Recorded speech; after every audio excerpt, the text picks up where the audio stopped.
আগামী ১লা জুন দমদম লোকসভা কেন্দ্রের অষ্টাদশ লোকসভা নির্বাচন অনুষ্ঠিত হতে চলেছে। দমদম লোকসভা কেন্দ্রের বামফ্রন্ট মনোনীত সিপিআইএম প্রার্থী সুজন চক্রবর্তীর সমর্থনে সিপিআইএম খড়দহ টিটাগড় এরিয়া কমিটির পক্ষ থেকে শনিবার সকালে খড়দহ এলাহাবাদ ব্যাংকের সামনে থেকে সুসজ্জিত প্রচার মিছিল মানুষের কাছে সুজন চক্রবর্তীর পরিচিতি হওয়ার জন্য বের করা হয়। খড়দহ পৌরসভার অন্তর্গত ১৪ নম্বর, ১৫ নম্বর, ১৬ নম্বর, ১৭ নম্বর এবং ১৯ নম্বর ওয়ার্ডের সকালে প্রচার কর্মসূচি পালন করা হয়। এই ওয়ার্ডগুলির বিভিন্ন অঞ্চল পরিক্রমা করেন সুজন চক্রবর্তী। ইটখোলা, বোসপাড়া, থানা রোড, শ্যামসুন্দর ঘাট road, Daspara, Lichubagan, BT road হয়ে পিডির মোড়ে গিয়ে প্রভাতী প্রচার কর্মসূচি তিনি শেষ করেন। সিপিআইএম জেলা কমিটির অন্যতম সদস্য দেবজ্যোতি দাস এবং দুজন এরিয়া কমিটির সম্পাদক বাবন সরকার, সজল গুহ, বিশিষ্ট চিকিৎসক গৌতম মুখার্জি, রিন্টু মৈত্র সহ ছাত্র, যুব, মহিলা সিপিআইএম কর্মী সমর্থকেরা সুজন চক্রবর্তীর সাথে এই পরিচয় কর্মসূচিতে অংশগ্রহণ করেন।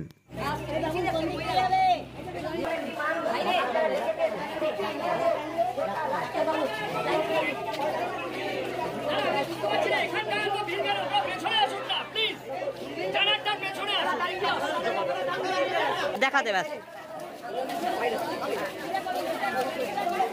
এই রাস্তাটা ভালো।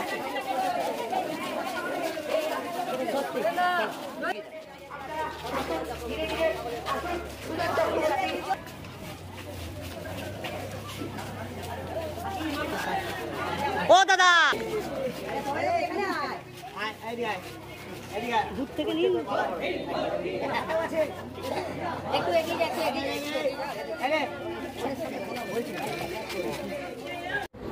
সরকারের তো নেতা মন্ত্রীদের টাকার কোনো অভাব নেই, সমস্ত সম্পত্তি তাদের কাছে। আর গরিব মানুষ, সাধারণ মানুষ, কন্ট্রাকচুয়াল ওয়ার্কার, তাদের দিয়ে ফিরে দাঁড়ানোর কোনো মনোভাব নেই। স্বাভাবিক কারণেই তারা খুব বিরক্ত হচ্ছে, মানুষ খুব রিয়াক্ট করছে। এটা মানুষ মেনে নিতে পারে না। আমাদের সহজ কথা এবং দাবি হচ্ছে কন্ট্রাকচুয়াল ওয়ার্কার, পার্মানেন্ট ওয়ার্কারের বিনিময়ে কন্ট্রাকচুয়াল ওয়ার্কার হয় না। কনস্টেবল না, সিভিল, পুলিশ, এই সহ যে সিস্টেমেরা করে চলেছে, শুধু কন্ট্রাকচুয়াল ওয়ার্কার এটা চলতে পারে না। পদ পূর্ণ করা উচিত এবং যারা কন্ট্রাকচুয়াল তাদের জব সিকিউরিটি, তাদের অর্থকরীর ব্যবস্থা করা, এগুলো অনেক ক্ষেত্রে ইএসআই পিএফ পর্যন্ত দেয়নি, বহু ক্ষেত্রে ইএসআই পিএফ পর্যন্ত দেয়নি। স্বাভাবিক কারণে আমরা নির্দিষ্টভাবে দাবি করছি সমস্ত কন্ট্রাকচুয়াল ওয়ার্কার তাদের নিরাপত্তা, সিকিউরিটি এবং তাদের একটা ন্যূনতম পক্ষে স্থায়ীকরণের পর্যন্ত তার আগে অন্তত ন্যূনতম মজুরি বলতে যা বোঝায় দেশের নিয়মে 26,000 টাকা দিতে হবে। আর একটা মারাত্মক ওই কর্মীরা বক্তব্য রেখেছে, সেটা হচ্ছে যে কাউন্সিলররা আসে মাসের 1 থেকে 10 তারিখ, তারা টাকা নিয়ে চলে যায়, কিন্তু আমরা আমাদের মাইনে পাই না। 8,000 7,500 টাকা মাইনে, সেটাও সম্পূর্ণভাবে পাই না। যা কর্মচারীরা, কন্ট্রাকচুয়াল ওয়ার্কাররা যা বলেছে, হ্যাঁ, স্বাস্থ্যমন্ত্রী কিন্তু মুখ্যমন্ত্রী নিজে হাসপাতালে কাউন্সিলররা, তৃণমূলের নেতারা মাসের গোড়ায় আসছে, তাদের কি সব লেনা দেনা আছে, টাকা নিয়ে চলে যাচ্ছে। আর কন্ট্রাকচুয়াল ওয়ার্কার যারা, তারা মাইনে পাচ্ছে না, তাদের সংসার চলছে না। যারা কাজ করছে তাদের জন্য সরকার নেই, যারা তোলাবাজি করছে তাদের জন্য সরকার। কাউন্সিলররা মাসের গোড়ায় এসে টাকা লেনা দেনা করে চলে যাচ্ছে, চলতে পারে। একেবারে লুঠেরাদের ব্যবস্থা করা বলতে যাবো যায়, পশ্চিমবাংলা জুড়ে তাই হচ্ছে।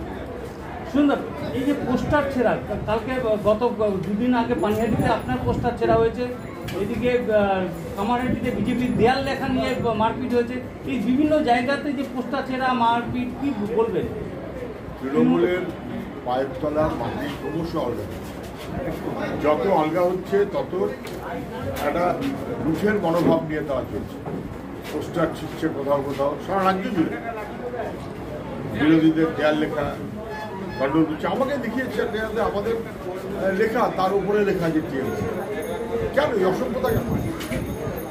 যেন মনে রাখিয়ে যেন 2024 সাল, এই 2024 মানুষ কিন্তু কাউকে ছাড়বে না। আমরা প্রয়োজনীয় কমপ্লেন নির্বাচন কমিশনের বিধি অনুযায়ী করবো বা করছি, কিন্তু শুধু কমপ্লেন করে ছেড়ে দেবো না, এটা হয় না কখনো। মানুষ যদি উঠে দাঁড়ায় তখন কিন্তু যারা অসভ্যতা করছে তারা পথ পাবে।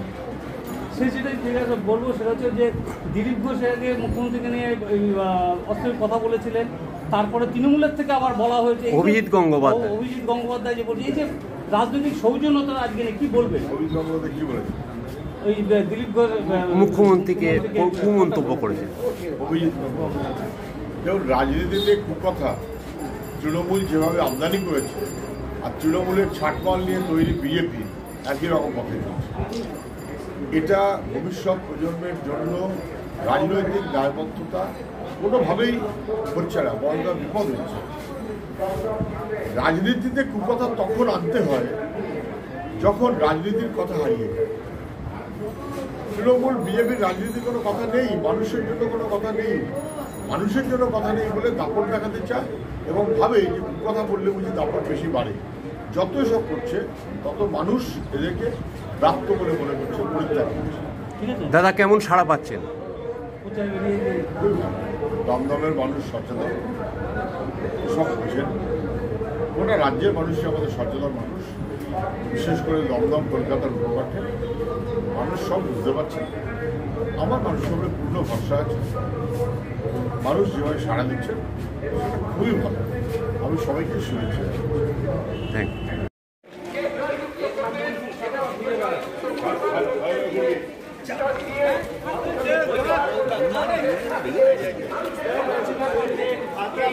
আমাদের সুজন চক্রবর্তী, এই সুজন চক্রবর্তী ধীরে ধীরে আপনার এই অঞ্চলগুলো এগিয়ে আসছে।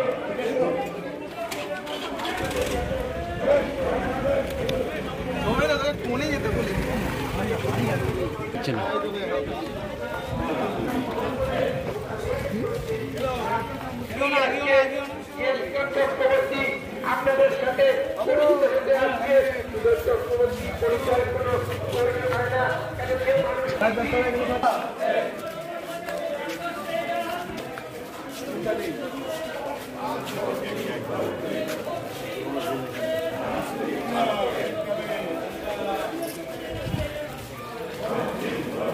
বাবা কই রে? ও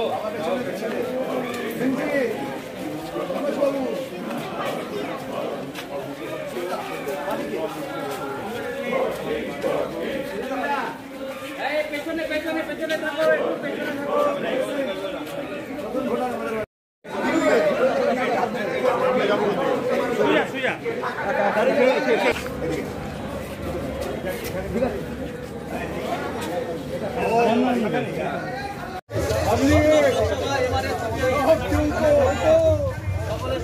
সকলে হ্যাঁ সবাই এই সৌমেন্দ্র ওরা সোফাই কমরেডরা এটা ব্যারিকেড সামনে সামনে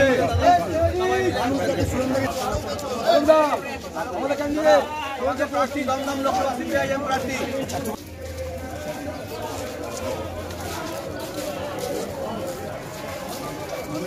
দাঁড়াও দাঁড়াও দাঁড়াও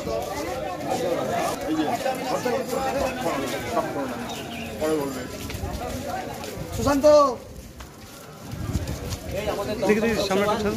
প্রার্থী কংগ্রেস সুজন চক্রবর্তী অবশ্যই কংগ্রেস দা দেখো বাবু ক্যান্ডিডেট আমাদের কিন্তু একদম ভালো আছে তো দেখো সবাই মিলে একদম ছেড়ে দাও।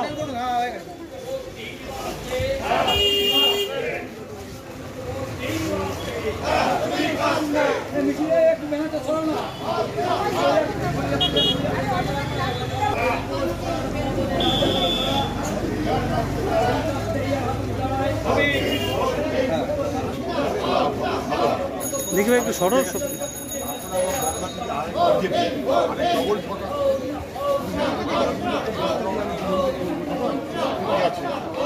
আমাদের যখন ভোট দিয়েছিলেন তখনই 100 দিনের কাজে আসবে, তখনই আটকে হয়েছে, তখনই ব্যাংক জমা থাকার হয়েছে।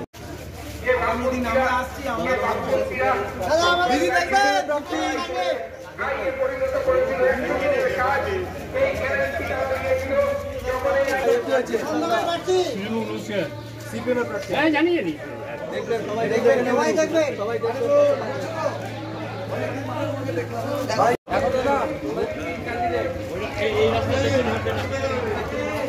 ভাই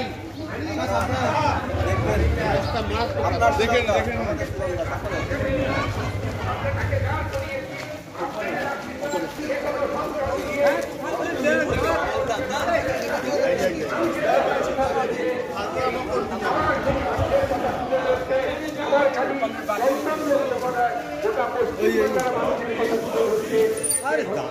ভালো আছে আজকে দাঁড়িয়েছে কংগ্রেস সুজন চক্রবর্তী। এই সুজন চক্রবর্তী ধীরে ধীরে আপনার এই এগিয়ে আসছে।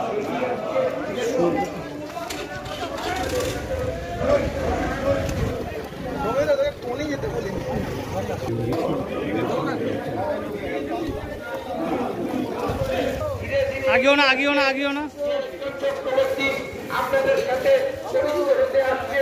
সুজন চক্রবর্তী পরিচয়ের কোনো প্রয়োজন হয় না, কারণ যে মানুষটি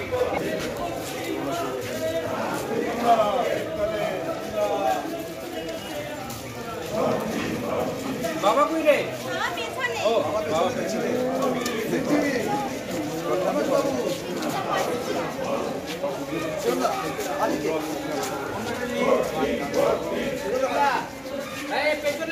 ছাড় যাচ্ছে।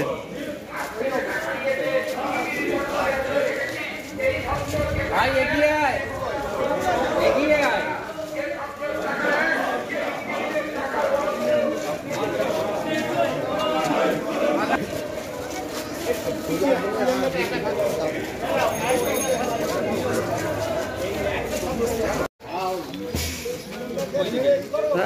ছবিটা ঝাড় খেয়ে গেল রে।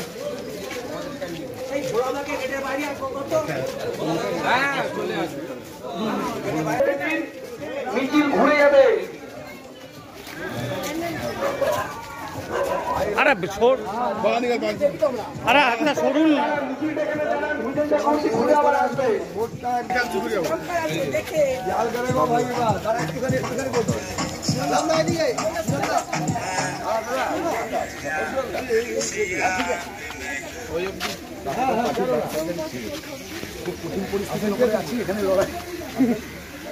দেখি দিদি ঢুকবেন না, দিদি মোবাইলটা দূরে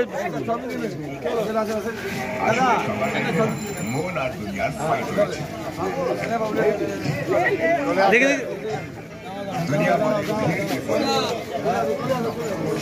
পিছনে সরুন না, মোবাইলটা রাখুন।